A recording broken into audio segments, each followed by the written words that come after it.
Este que es el recurso más usado, obviamente por la cantidad de decisiones que pueden ser impugnadas a través de este recurso. Y sobre todo porque en la fase de investigación se mira siempre a que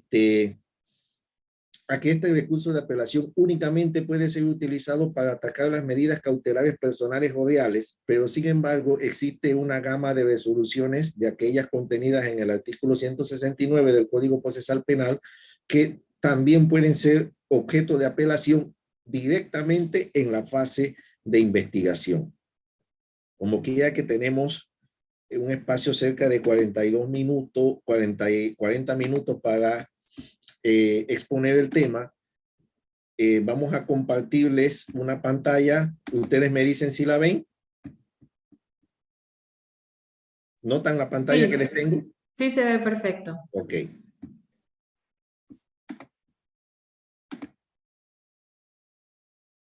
Bien. Como les decía entonces, nos corresponde hablar de este recurso de apelación que podemos ver directamente en lo que es la fase de investigación y en la fase intermedia, conocida también como la formulación de acusación o de depuración del proceso. Rápidamente, pues al comenzar a hablar de un tema, siempre me gusta preguntarnos sobre qué estamos hablando. Y estamos hablando del recurso de apelación, en consecuencia nos preguntamos en qué consiste el recurso de apelación. Y el recurso de apelación no es más que un medio de impugnación del que disponen las partes intervinientes en un proceso a fin de que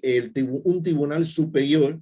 previo análisis de los aspectos tanto de hecho como de derecho expuestos por las partes intervinientes, revoque, reforme, modifique o incluso confirme en algún sentido la resolución del inferior,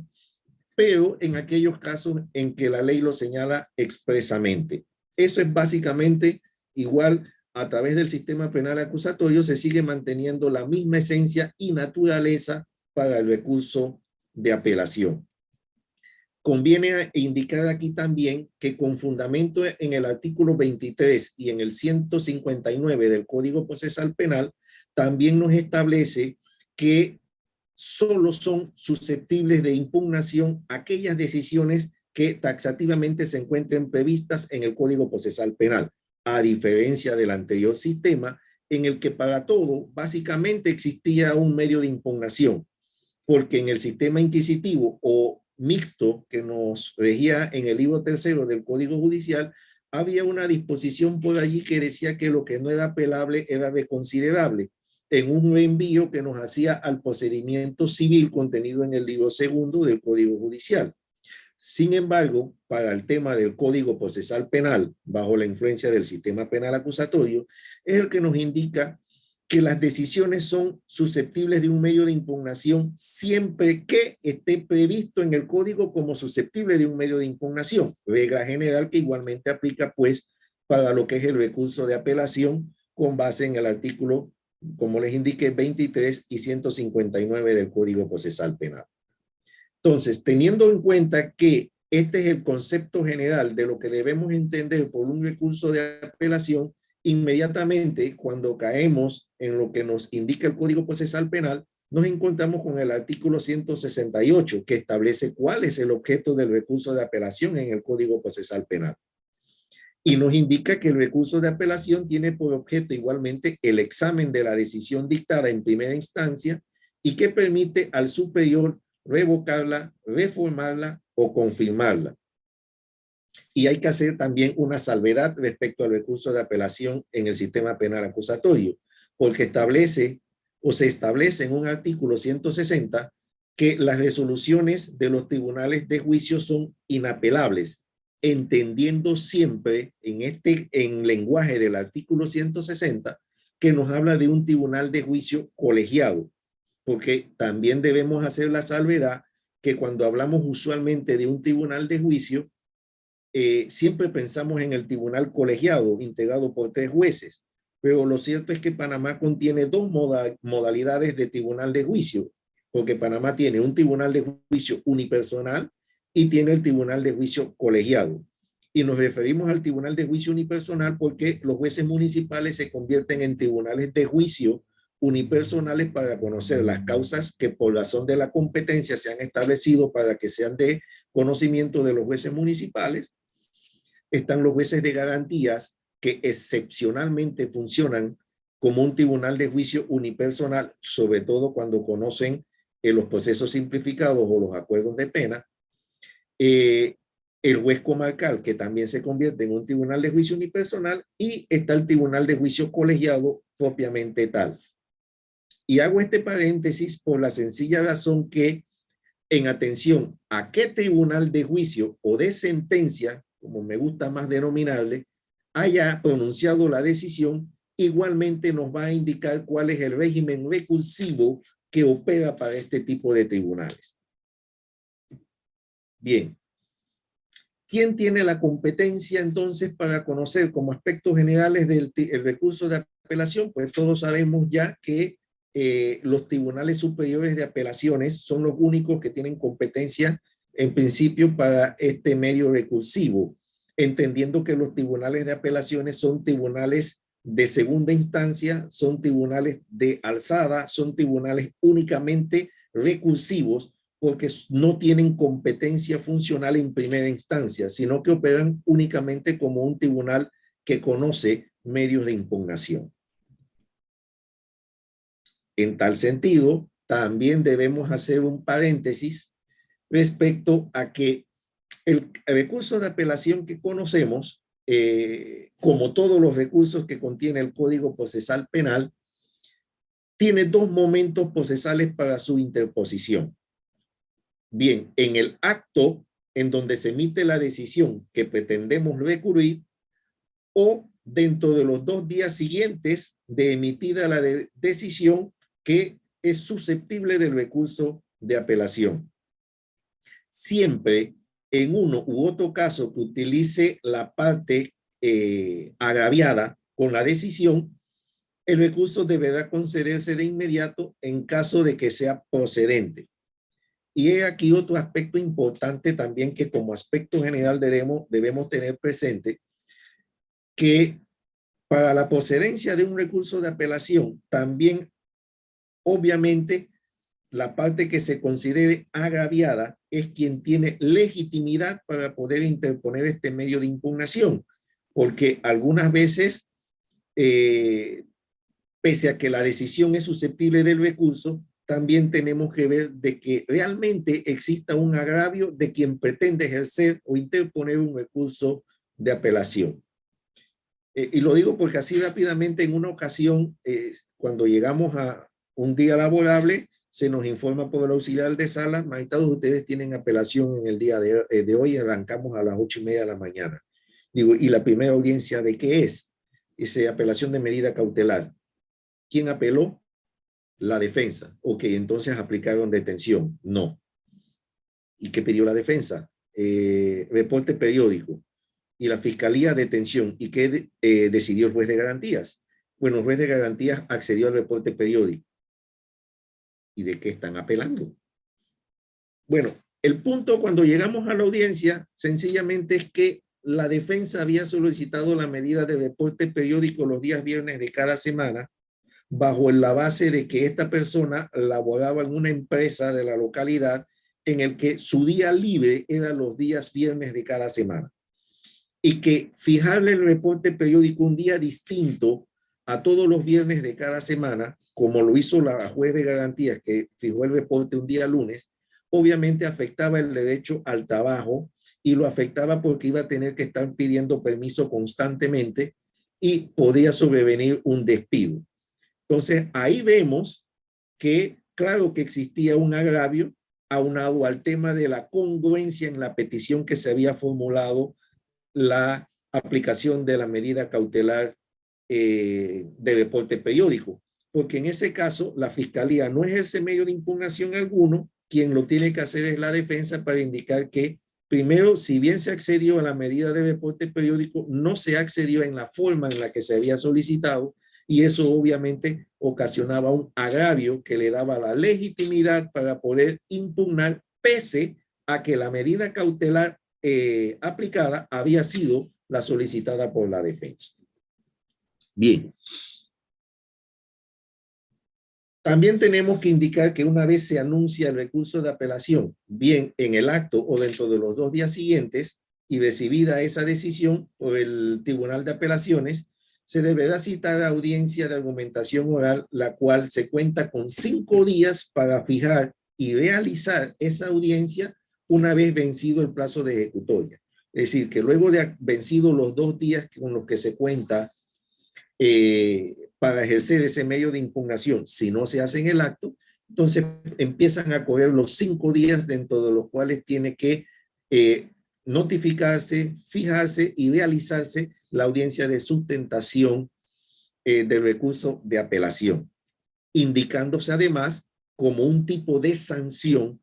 que la no concurrencia injustificada del recurrente o del apelante a la audiencia de apelación obliga siempre a declarar desierto el recurso. Y aquí sucede también una situación práctica que siempre se le ha denominado como buena práctica dentro del sistema penal acusatorio,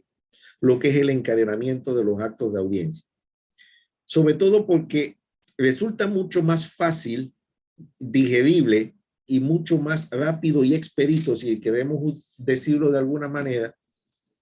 que el recurso de apelación se interponga en el acto, toda vez que en el acto de audiencia, vamos a decir, ante el juez de garantías o ante el juez de cumplimiento, porque existiendo concentración en ese acto de audiencia por economía procesal, por simplificación de trámites, al la parte agraviada anunciar el recurso de apelación, el juez de garantías o de cumplimiento o el juez a quien en la etapa de investigación o intermedia se anuncia el recurso de apelación, en términos generales, deberá indicar si admite el recurso de apelación sobre la base de que la decisión que acaba de adoptar es susceptible de apelación y deberá indicar inmediatamente la fecha de audiencia para la sustentación del recurso de apelación ante el Tribunal Superior de Apelaciones. Eso nos da la buena práctica de que en ese mismo acto todas las partes quedan debidamente notificadas. O sea, Ministerio Público, defensa, imputado, víctima y querellante si lo hubiere, incluso si existe la intervención de terceros. Y eso pues agiliza un poco la realización del recurso, pues cuando se anuncia dentro del término legal, pudiese sobrevenir la situación de que una vez se fija la fecha de audiencia, no se ha logrado notificar a alguna de las partes intervinientes. Pero nos preguntamos también qué sucede si quien no comparece es el no recurrente o el no apelante, toda vez que, por ejemplo, siempre se dice que en las audiencias de garantías, por ejemplo, el artículo 278 en su segundo párrafo indica cuáles son las audiencias a las que necesariamente tienen que estar notificados y comparecer al acto de audiencia. Pero para las audiencias ante el Tribunal de Apelaciones siempre se dice que basta que la parte esté debidamente notificada para realizar el acto de audiencia. Y ya vimos que se establece un tipo de sanción para que quien apela y no comparece se declara desierto el recurso de apelación. Pero ¿qué pasa si quien no comparece es el no recurrente? Y peor aún, ¿qué pasa si quien apela es el Ministerio Público y la defensa es la que no comparece? Porque el código no establece un tipo de sanción para esta situación.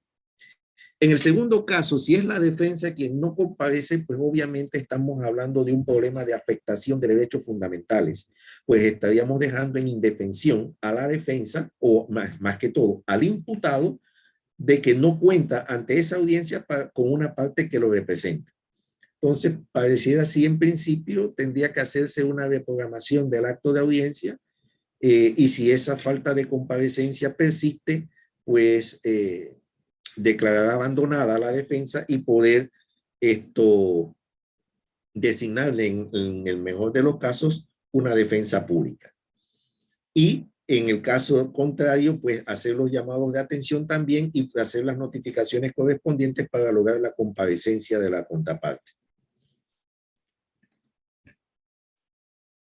Ahí llegamos al listado de cuáles son las decisiones que son susceptibles del recurso de apelación. y es el artículo 169 que enlista cuáles son esas decisiones que pueden ser impugnables a través del recurso de apelación. Como les decía, siempre nos hemos enfocado a que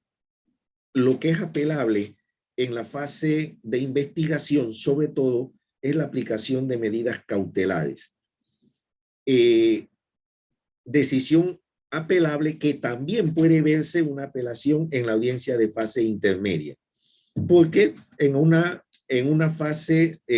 o cuando el proceso se encuentra en una fase intermedia, también puede sobrevenir la discusión en cuanto a la aplicación de medidas cautelares a través de, por ejemplo, la revisión de una medida cautelar.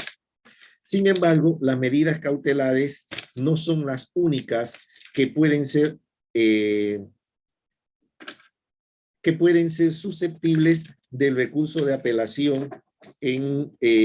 la fase de investigación y que, como vimos, también dentro de la fase intermedia.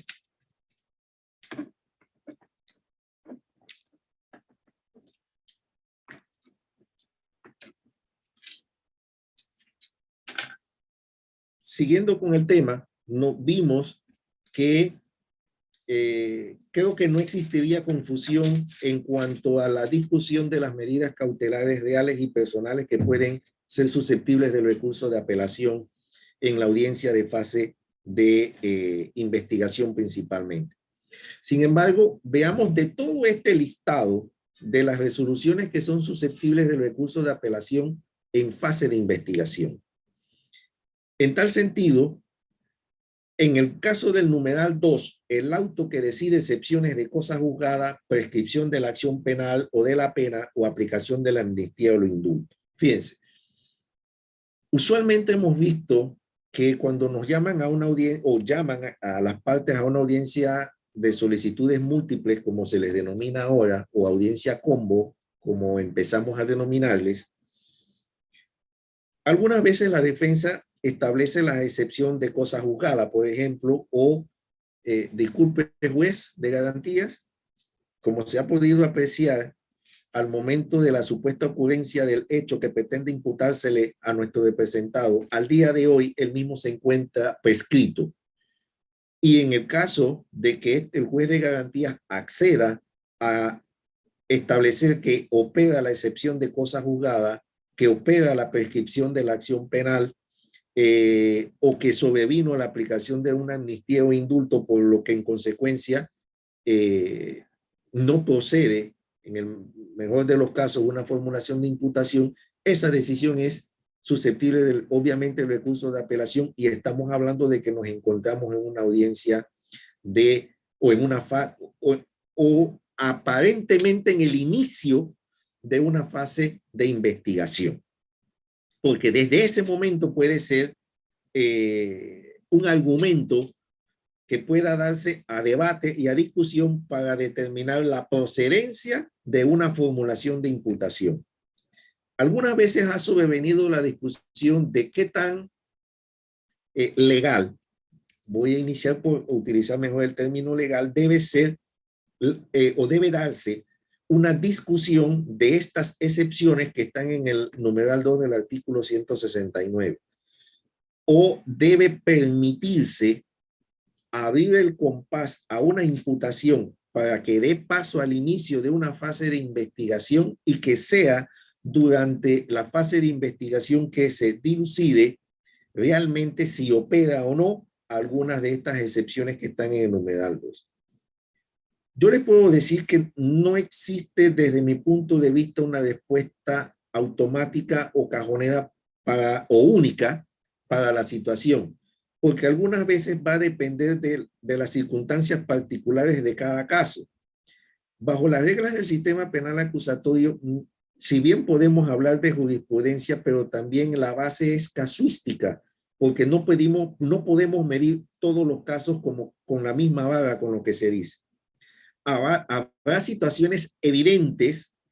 que salta a la vista de que en efecto, por ejemplo, si usted me está imputando unos hechos de estafa ocurridos en el 2015 a este momento, pues, y estafa simple, sobreviene inmediatamente a simple vista que esa causa está prescrita y por lo tanto no procedería a admitir una imputación. Pero en otros casos en donde quizás los hechos, pese a que están claros, lo que no está claro es la fecha exacta de ocurrencia o se establece que bajo esa perspectiva necesitamos de un tiempo para verificar, habría que ver entonces esa posibilidad sin perjuicio de que sigue subsistiendo la posibilidad de seguir impugnando vía recurso de apelación la decisión que se ha adoptado. Entonces, este es uno de las audiencias que puede darse en fase de investigación que son susceptibles del recurso de apelación. Igualmente, dentro de este catálogo del artículo 169 nos encontramos que también puede ser apelable la que niega la concesión o el beneficio de subrogados penales. Fíjese. Y es que pareciera que la concesión del beneficio subrogados penales estuviese diseñado exclusivamente para el juez de cumplimiento. Sin embargo, cuando siempre vemos las normas, esta facultad, dice la ley, que la mantiene tanto el juez de conocimiento como el juez de cumplimiento. Y en el caso de la fase de investigación, son los jueces de garantías quienes, al aprobar un acuerdo de pena, sobreviene inmediatamente la posibilidad de discutir la aplicación o no de subrogados penales.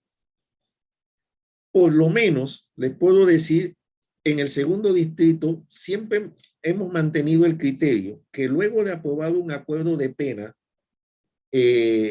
la sentencia es emitida y esa sentencia no es susceptible ciertamente del recurso de apelación, pero es que inmediatamente sobrevino la discusión de la aplicación del beneficio o no de subrogados penales. Y esa situación es la que la hace apelable. Y como vemos, esa decisión fue adoptada dentro de una fase de investigación que culmina el proceso con la emisión ciertamente de una sentencia,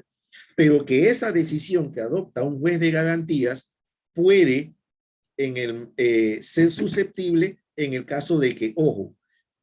niegue el beneficio del subrogado penal o bien lo conceda, porque debemos tener presente que en virtud de acciones de amparo se abrió la posibilidad de que no solamente la decisión que niega la concesión de un beneficio de subrogados o sustitutos penales pueda ser susceptible de la apelación, sino también la que lo concede. Y esos amparos igual sobrevinieron cuando empezó el sistema entre el 11 y 12 por decisiones que fueron atacadas precisamente contra el Tribunal de Apelaciones del Segundo Distrito Judicial,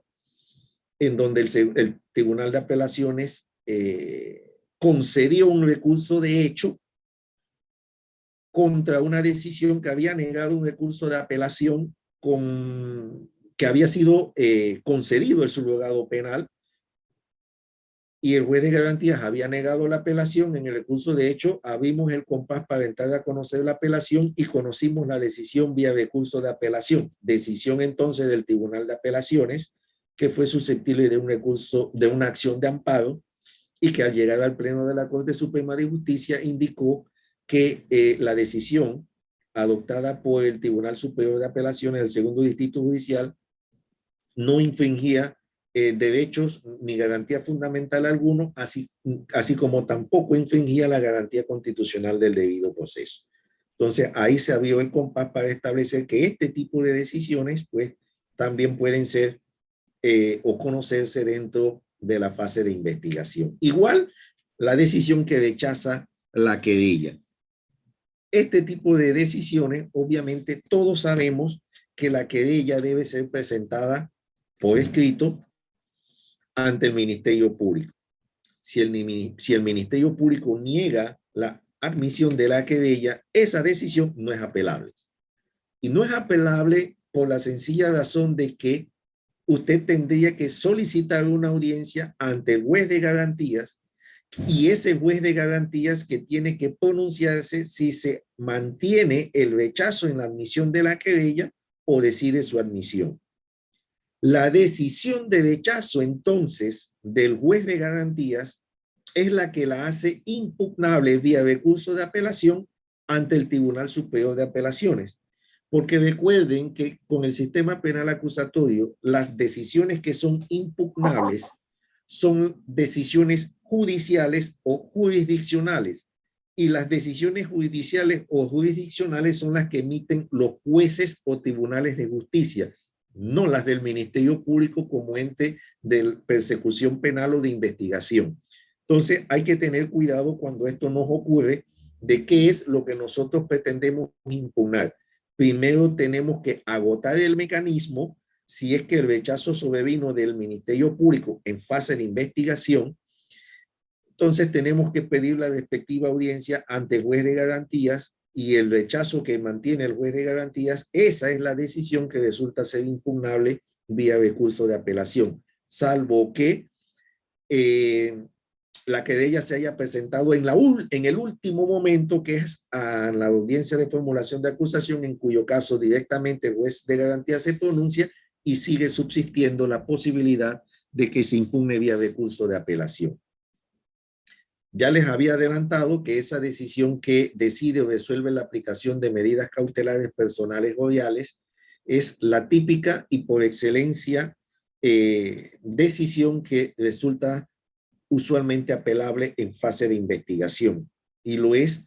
pues, cuando luego de una formulación de imputación que se debate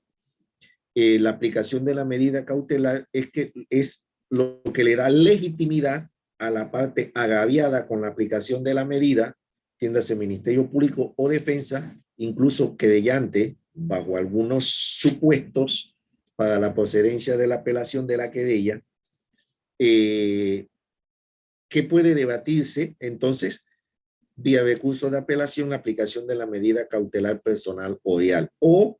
si durante el transcurso del proceso sucede una de dos situaciones. Si es que se aplicó una medida de detención provisional y posteriormente sobrevienen situaciones que hacen variar la situación jurídico-procesal penal por las cuales se aplicó originalmente la medida cautelar de detención, entonces con base en el 240 se pide la revisión de la medida, y esa decisión, sea cual sea que se adopte en el juez de garantías dentro de esta fase de investigación, pues resulta ser apelable ante el Tribunal de Apelaciones.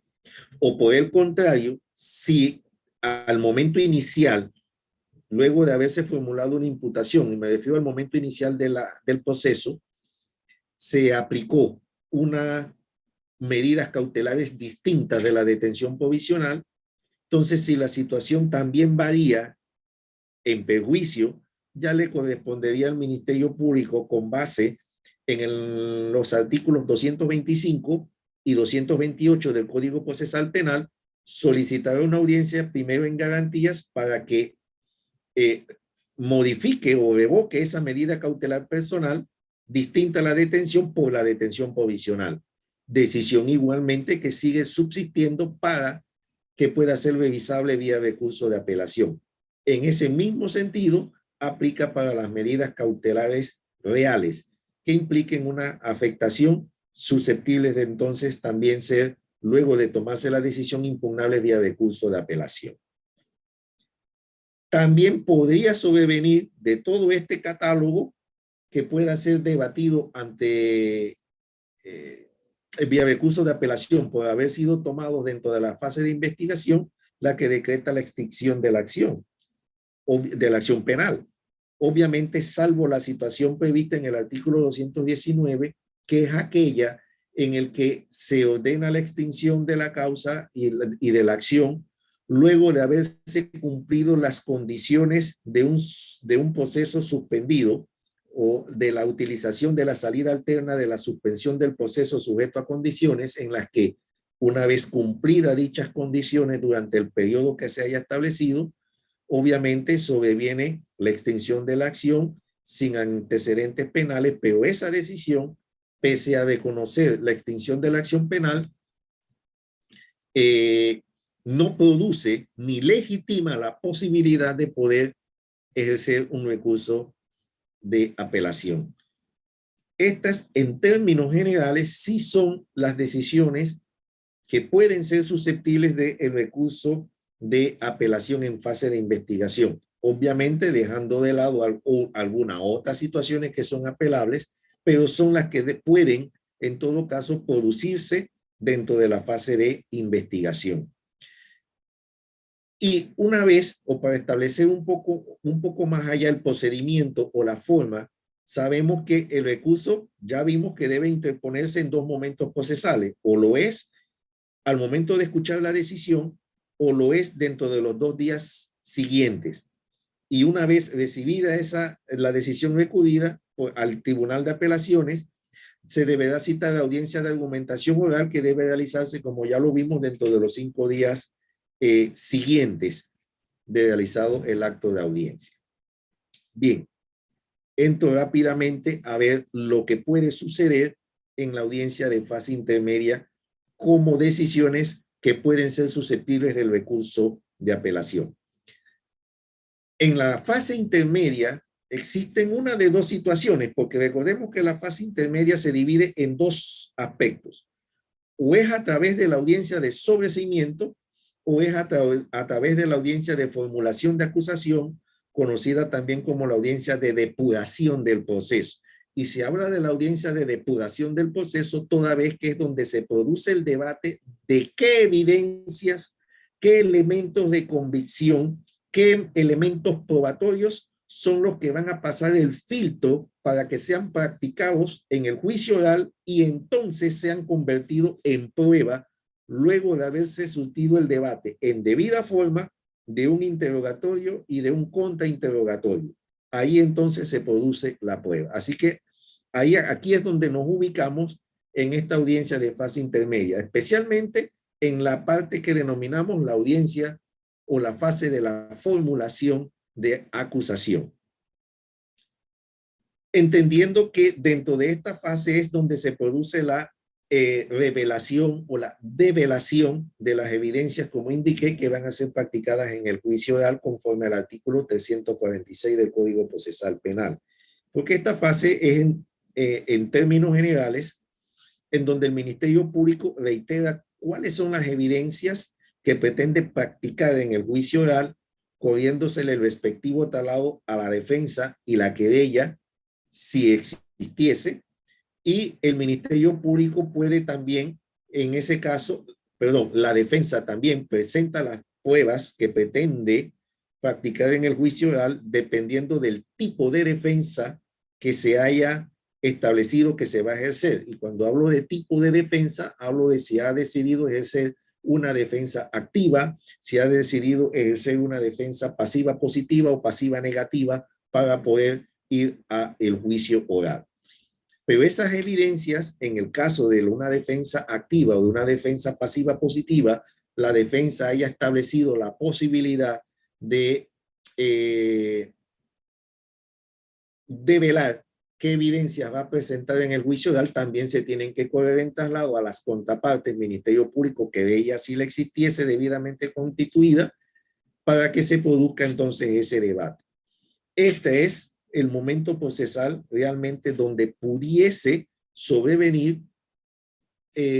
la posibilidad de ejercer un recurso de apelación. ¿Y por qué razón? Porque esta develación que debe producir las partes intervinientes dentro del proceso en el desarrollo de esta audiencia de formulación de acusación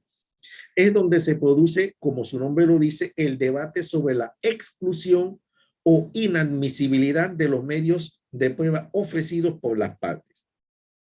Esta discusión sobre la admisión o la exclusión de los medios de prueba se circunscribe a 5 aspectos que pudiesen ser excluidos del proceso.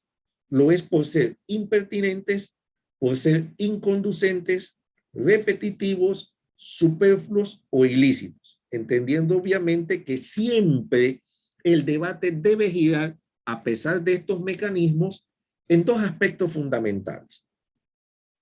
O es la pertinencia de la prueba o del elemento de convicción que pretendo llevar al juicio oral, o